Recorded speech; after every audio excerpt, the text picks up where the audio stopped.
Hello, I'm Mark Williams, and earlier in 2021, Gethyn and myself started the PHIT Podcast. Here at GethynandEllis.com and Wide End Limited, we know that whilst physical fitness is essential, our mental health is vital too, and our PHIT Podcast is all about putting the human back into technology, aka FIT. Building on us all coping during unprecedented times in Series 1, available on our website www.GethynandEllis.com and YouTube, search for Gethyn Ellis, we felt in Series 2 it might help us all to hear more thoughts and advice from normal, everyday humans just like you. So we're again speaking with a range of humans in technology, business, consulting and other areas to hear what they've learned and how they intend to apply that experience in dealing with today's challenges and their futures. So welcome everybody to this edition of the Putting the Human into Technology podcast. This week Mark and I are joined by Matt Sims, who is the head of IT for HTB Church. Matt, welcome and thank you for joining us. Thank you for having me. Yeah, welcome Matt. You're welcome. So I'll kick off with the first question, Matt, and as I say, Mark and I generally alternate it. Just tell us a little bit about what you do, your business, your job role, that type of thing, please. Yeah, like you said, I'm head of technology for HTB Church, but actually it's more than just the church. So it's actually a group of charities. So there's Alpha International, which is like a outreach and like Christianity exploring kind of course. Yeah. There's St. Mellitus College, which is a theology college near the office, where we've got, I think, the biggest or the largest amount of degree awarding theology courses in the country. Okay. And then there's the Church Revitalization Trust, which is a church planting trust charity that goes into towns and cities around the country where there are perhaps either dilapidated churches or churches where the congregations have gone quite small. And so they look to plant and work with the local diocese to build up the church and build a model based on the HTB Church. Cool. Sounds very interesting. And I guess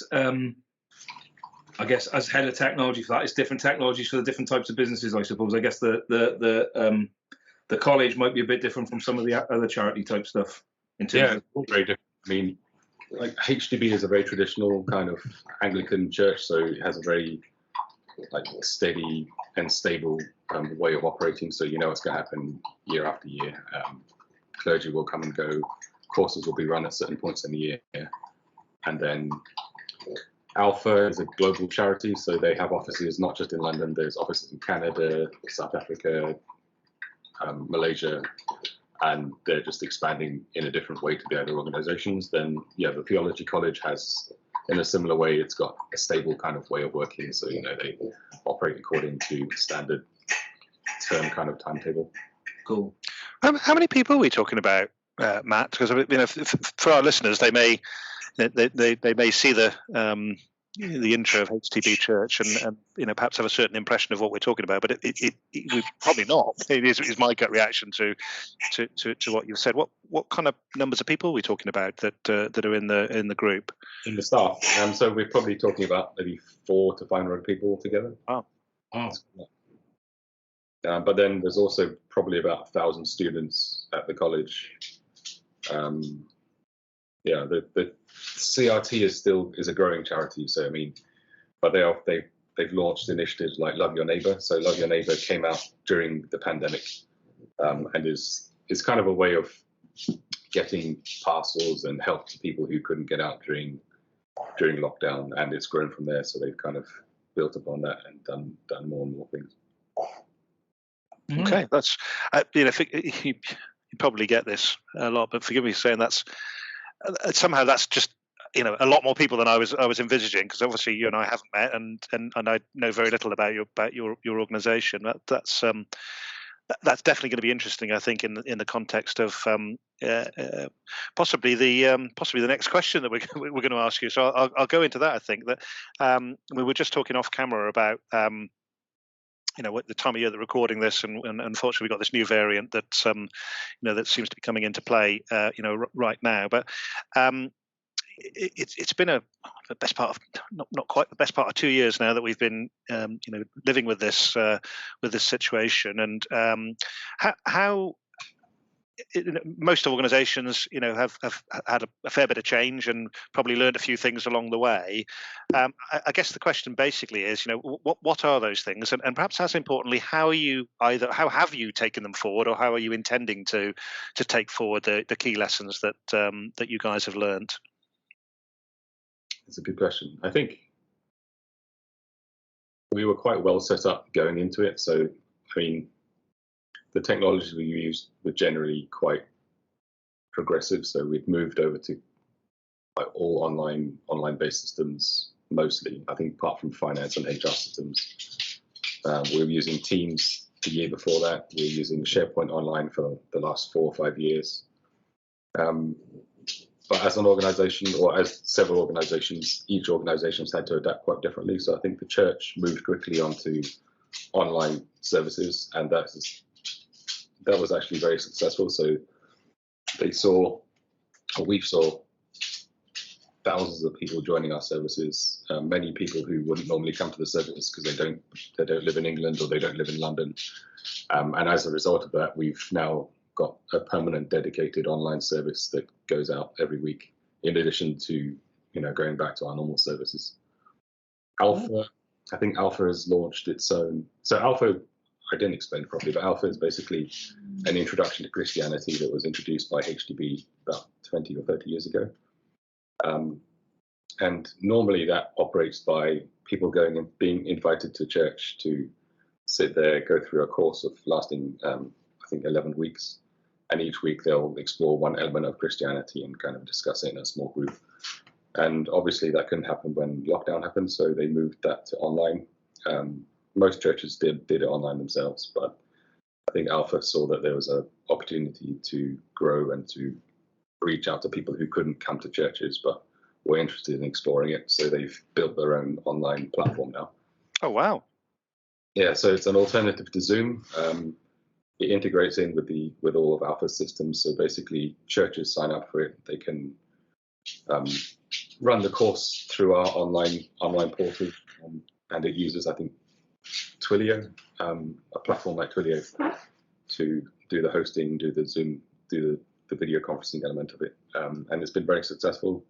I think it's had a full launch in the last few months, so it's now being used live. Obviously, it took a while to build from scratch, but they've done a really good job. Cool. Yeah. So there's actually been quite a lot of. It almost sounds like it's been a real engagement opportunity. If engagement is the right word, and apologies if it's not. I'm sure you know what I mean by that. You've been able to reach, albeit through circumstance, many more people, in whichever, whether we're talking about the church now or the learning platform charity, Alpha that we're talking about, than perhaps previously. I kind of want to ask, do you guys have a view as to, I want to say when things return to normal, if things return to some semblance of normal, given where we are right now, whether you're going to have to work, do you think there could be a return to type from those being engaged with, and that that they may not wish to go to the online stuff and they want to go to more in-person stuff, and do you think you might have to work even harder to keep people engaged, or not? I think it's an interesting question. I think what we're seeing is probably, or at least for us, these are things that we probably plan to do, but further into the future. And I think it's just kind of accelerated the change. Right. They're kind of natural steps for us to do anyway. Yeah. Because for churches, the idea behind Christianity or the church is to reach out to people wherever they are. And if people aren't able to encounter be reached because you're insisting on them coming to a building, then you're missing out on a massive opportunity.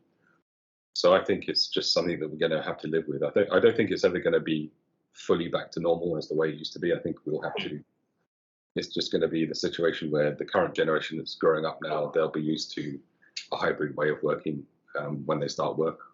They'll be used to churches being online and in person. And yeah, probably in 10 years' time, it'll just be the norm. Interesting. One of the things that quite a lot of people say to me about a whole raft of different things now, this is from business to actual people going to gym classes and so on, a whole raft of different experiences, is that the online stuff, the online alternative, if you like, to doing something face to face, is great for doing that thing. Where people have to work a lot harder is the social aspect of, just the virtual coffee machine type, to meet the coffee machine, meet the photocopier type, type problem. You're nodding. I guess that potentially applies to you guys as well. Yeah, I think it does. I mean, I agree that I think what we've seen, especially for things like the alpha course, is that, the key is not just going on the course, right? So you're not just going through each week and learning bits here, and then at the end of it, you just fall away and there's no follow-up. Yeah. So it's good that we have a bit more openness, so where you're not just stuck at home after you've had the course, you can still go and meet up afterwards. Yeah. Or be linked in with like a local community who you can follow up with. Yeah, I don't know about you, but I noticed when we went back to the office in September, so we started going back once or twice a week in September, we noticed just how transactional everything had been in the last year or so. So yeah, if you wanted to have a chat with something about someone, you had to send them a message or arrange to have a meeting, and then you'd have a 5-minute conversation, and then the urgency's gone, and you've taken out a massive chunk of your day that could have been done on something else.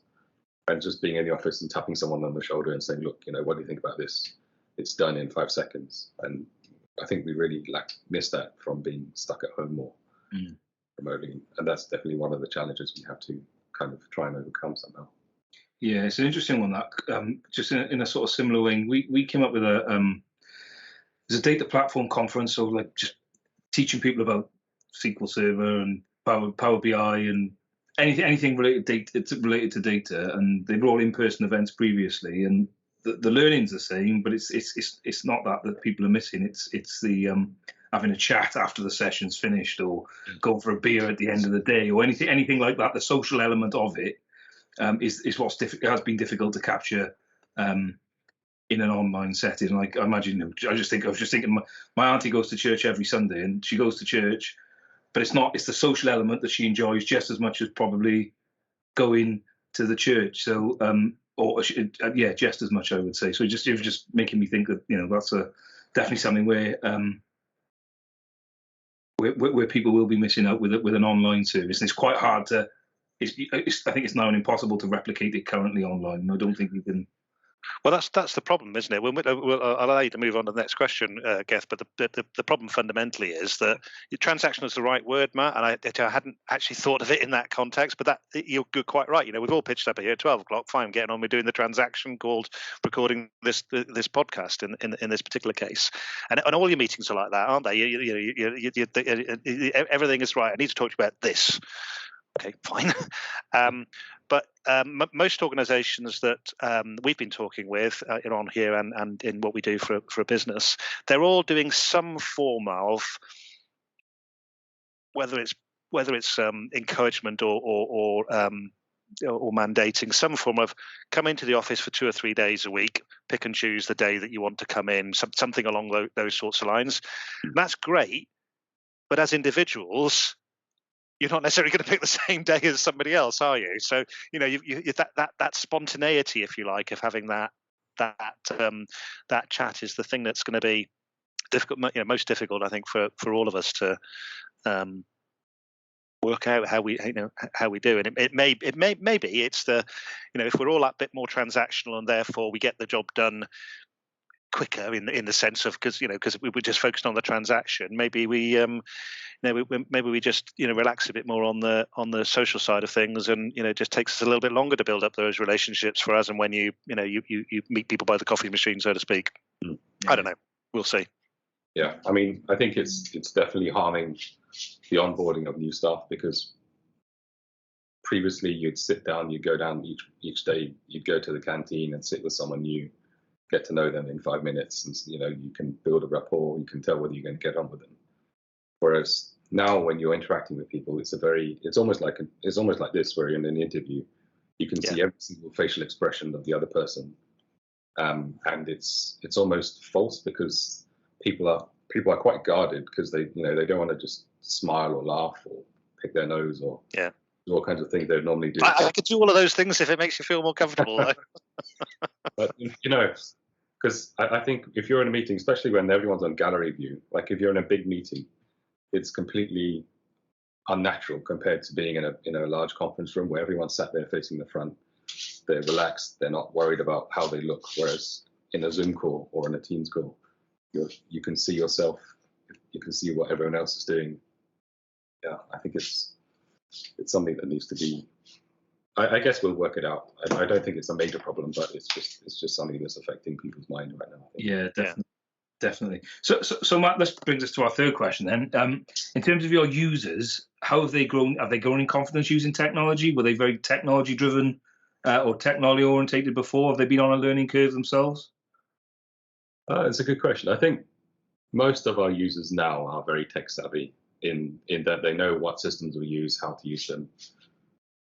There's always, I think, because we're a church, because we're quite a complex organization, there's always some more less tech savvy people. But I think generally over the last few years, we've kind of hired more people who are able to kind of get on and embrace new technologies. I think what we saw last year in March, everyone kind of just rolled their sleeves up and got on with it. So even if they couldn't get on, even if they didn't understood, one element of the system, they just message someone or quickly get help from someone, and then they get on with it. So yeah, I think it's been a small challenge in that we've had to kind of suddenly move away from most people using desktop computers to suddenly having to ship large amounts of laptops around the country. But on the whole, the systems that we have are fairly stable and robust, and people have been able to get help whenever they need it. But interestingly, I think it made me realize that in terms of support, you can no longer get away with having so many junior people on the first line anymore. So where in the past you could have people come into your office, sit there, take out half an hour of your day because they couldn't log into their computer or they needed something installed. Now, that first line needs to be responsive, it needs to be knowledgeable, it needs to give confidence to the person. Otherwise, the user will just feel lost, feel like they might have a whole day wasted where they can't work because the problem they're trying to fix is not solvable or hasn't been solved, and they're quite isolated from support. I think that's really interesting because I was going to probe with the second question there that goes along the lines of, so what's the impact on IT? Are you, apart from the initial transition to 500 people working from home or whatever, has it been users have got on and done with it and therefore not rung the help desk quite so often? But you prompted that, so we haven't heard that actually before, Geth, on this. So that's a really interesting view, and I can really see that there's that your users essentially are more confident, so they're not ringing up with maybe because you've automated some stuff as well, like password resets or whatever, but putting all the specifics to one side, but they're not ringing up and going, oh, how do I do this thing that I've asked you a gazillion times about before? And they're actually going, no, I've got a problem, and I need some help, and that feels like that's what you're saying, and that's really interesting that you've. What do the people? So this would have been your second and your third line people in, historically would have been the 80-20 rule would have been handed, the more complicated things. How do they feel about, potentially going more on the front line? I think they've just kind of been, they've looked around themselves, seen so many people furloughed or lose their jobs. And not that we were threatening that, obviously, but I think it's something that they've just been thankful to kind of be allowed to work, continue to interact with their colleagues, but also feel that I think it kind of made them realize that they suddenly felt valued by everyone because right, kind of helping to keep operations going, people were able to do their jobs from home. But going back to what you were asking about, the kind of queries that people get, I don't think it's necessarily the kind of mundane stuff like, how do I do this? How do I do that? I think that kind of thing is quite easily to overcome just through Teams chat or something like that. but it's more something which normally would be like a 5 minute drop down to IT. This thing isn't working. I'm stuck. Right. Because like my whole day is gone because I can't do this and I can't get hold of someone. Yeah. And I can't put it in front of someone, and the remote support isn't working for whatever reason. So that's interesting, isn't it? So what we're saying that the impact of a issue is much more polarized in a remote world than has been in the office world. That's really interesting. Yeah. Okay. So in fact, I mean, our response has been to outsource our service desk. Or during this period? Yeah. So beginning of the year, I think we kind of realized that in order to, because we probably, as an organization, we're going to be looking at working in a hybrid remote model anyway for the foreseeable future now. We just realized that we needed responsive, capable, and a redundant kind of system where you're not just having two people on the service desk who one person might fall sick, which is very, quite likely now given the current scenario. Yeah. So you kind of move the risk away from yourself and then require someone else to keep an adequate number of staff able to support you. Yeah. And you're not, I think, onboarding new first liners during the pandemic would be really, really difficult because the time it takes to get up to speed for someone who has no real background in IT, when you're not surrounded by colleagues or when you're, working from your living room, is very, very tough. I think it's very, very hard to achieve. I used to run IT for a law firm a number of years ago before I started working for myself and working with Geth as well. And I distinctly remember, we had about 500 people in that law firm spread across, I don't know, 4 or 5 main locations, and a bunch of people working sort of semi from home as well. Probably not dissimilar to, you may have some more locations, but dissimilar to the sort of thing we're talking about here. And I remember the footprint that we had within this, in this case within Cardiff, in the office that we had, and we had probably 4 or 5 rows of desks of 2 or 3 desks in each, and you'd sit the first line people on one side of the desk and the second line people perhaps on the other side of the desk, and it was easy to, it was easy to go and chat to the person over there, and that's hard. Even no amount of Teams channel chat's going to replicate that. I think anyway for the moment. But should we draw this part to a close? Close. I can't even say the word. Guess. I can't even say your name now. I mean, what's going on? Is it my go to ask the last question? It is your go, mate. Yeah, we're waiting for you. Right, Matt. What's the best piece of career or business advice that has been given to you over your career to date? I think it's just, don't wait for opportunities to fall on your lap, kind of. I think there's a couple of things. One is, I believe in the law of attraction, not the pseudo-scientific stuff, but if you really want to do something, then plan your route to get there. And in the meantime, do whatever you have to survive. But then also keep an eye out for opportunities and then go for them, because a lot of the time I see people complain that they haven't, or they feel they've been bypassed because they've not spoken up, or they've not kind of shown their interest or ability in something. And I always remember there's this one guy who worked for, I think it was a council, and he basically trained himself up on everything to do with ISO 27000. He wasn't working in IT, but he worked in in an standard office job, and he just trained himself up. He learned all this stuff. Yeah. And at the time, the council's IT team was not interested in security. They weren't really thinking about it. Yeah. And one day they hired a new head of the council who was managing the back office, and he came and said, "How come this IT team don't know anything about security?" And then this guy basically said, "Well, look, I've got all these ideas. I've studied this. I've done this.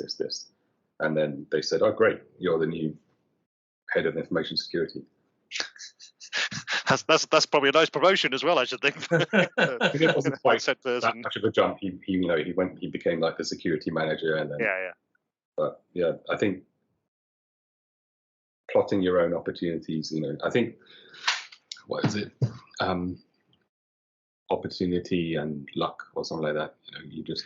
Well, I don't know if this helps, Matt, but my very, very first boss donkeys years ago now. There's a whole bunch of sort of little anecdotes and remindery type things that I still use today. And one of them is plan your work your plan. So I think that's kind of thing that we're saying here. If you don't tell people about you're interested in X, Y, and Z, well, how the hell are they going to know about it?